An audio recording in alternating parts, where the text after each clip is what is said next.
ಜೈ Shrikrishna. Geetha olympiad 2025 ಭಗವದ್ಗೀತೆಯ ಪ್ರಥಮೋಧ್ಯಾಯ ಅರ್ಜುನ ವಿಷಾದ ಯೋಗ.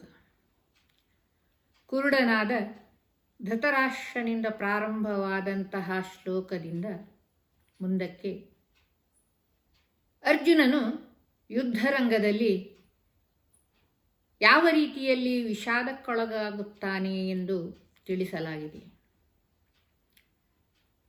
ಧರ್ಮಯುದ್ಧಕ್ಕಾಗಿ ಸಿದ್ಧನಾಗಿ ನಿಂತಹ ಅರ್ಜುನನು ರಣರಂಗದಲ್ಲಿ ಯಾರೆಲ್ಲ ಸೇರಿದ್ದಾರೆ, ಯುದ್ಧದ ಆಸೆಯಿಂದಾಗಿ ಬಂದಂತಹವರನ್ನು ನಾನು ಕಾಣಬೇಕು, ನನ್ನ ರಥವನ್ನು ಎರಡು ಸೇನೆಯ ನಡುವೆ ತೆಗೆದುಕೊಂಡು ನಿಲ್ಲಿಸು ಎಂದು ಸಾರಥಿಯಾದ ಶ್ರೀಕೃಷ್ಣ ಪರಮಾತ್ಮನಿಗೆ ಅರ್ಜುನನು ಹೇಳುತ್ತಾನೆ. ಸಾರಥಿಯಾಗಿ ತನ್ನ ಕರ್ತವ್ಯವನ್ನು ಪಾಲಿಸಿ ಪ್ರಿಯ ಭಕ್ತನಾದ ಅರ್ಜುನನ ಮಾತನ್ನು ನಡೆಸಿ ಎರಡು ಸೇನೆಯ ಮಧ್ಯದಲ್ಲಿ ರಥವನ್ನು ಶ್ರೀಕೃಷ್ಣ ಪರಮಾತ್ಮನು ನಿಲ್ಲಿಸುತ್ತಾನೆ. ಎರಡು ಸೇನೆಯನ್ನು ನೋಡಿದಂತಹ ಅರ್ಜುನನಿಗೆ ತುಂಬ ಬೇಸರವಾಗುತ್ತದೆ. ತನ್ನ ಧರ್ಮದ ಕರ್ತವ್ಯವೇನು ಎಂಬುದನ್ನು ಮರೆತು ಅರ್ಜುನನು ವಿಷಾದಕ್ಕೊಳಗಾಗುತ್ತಾನೆ.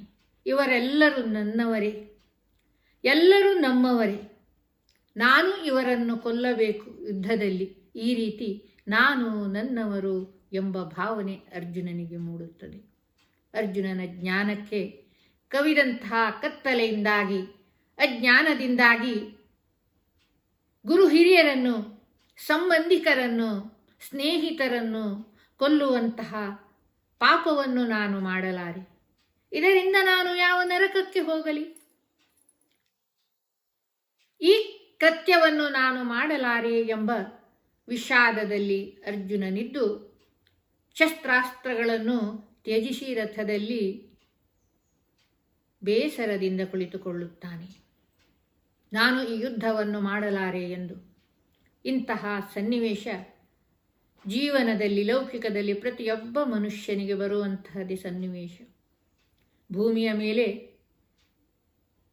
ಮಾನವನಾಗಿ ಜನ್ಮ ತಾಳಿದಂತಹ, ಧರ್ಮದ ವಿಷಯದಲ್ಲಿ ಹುಟ್ಟು ಕುರುಡರಾದಂತಹ ಮನುಷ್ಯರಿಗೆ ಈ ಅಧ್ಯಾಯದ ವಿಷಾದವು ಸರಿಯಾಗಿ ಹೊಂದಿಕೊಳ್ಳುತ್ತದೆ. ಮನುಷ್ಯನಾಗಿ ತನ್ನ ಕರ್ತವ್ಯವೇನು, ನಾನು ಯಾಕಾಗಿ ಭೂಮಿಯ ಮೇಲೆ ಬಂದಿದ್ದೇನೆ ಎಂಬುದನ್ನು ಮರೆತು, ಲೌಕಿಕದ ಆಸೆ ಆಕಾಂಕ್ಷೆಗಳಿಗೆ ಮೊರೆ ಹೋಗಿ ಭಗವಂತನನ್ನೇ ಮರೆತು ಎಲ್ಲದಕ್ಕೂ ನಾನೇ ಕಾರಣ ಎಂದು ಮನುಷ್ಯನು ವಿಷಾದಿಸುತ್ತಿದ್ದಾನೆ. ನಾನು ನನ್ನವರು, ನಮ್ಮವರು ಎಂಬ ಮೋಹಕ್ಕೆ ಒಳಗಾಗಿ ವರ್ತಿಸುತ್ತಿದ್ದಾನೆ.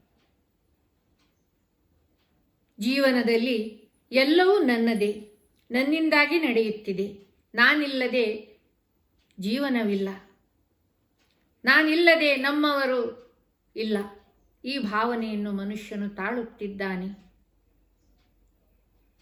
ಈ ವಿಷಾದದಲ್ಲಿ ಪ್ರತಿಯೊಬ್ಬ ಮನುಷ್ಯನು ಅರ್ಜುನನಂತೆ ಶೋಕಿಸುತ್ತಿದ್ದಾರೆ. ಇದಕ್ಕೆ ಕಾರಣವೇನು?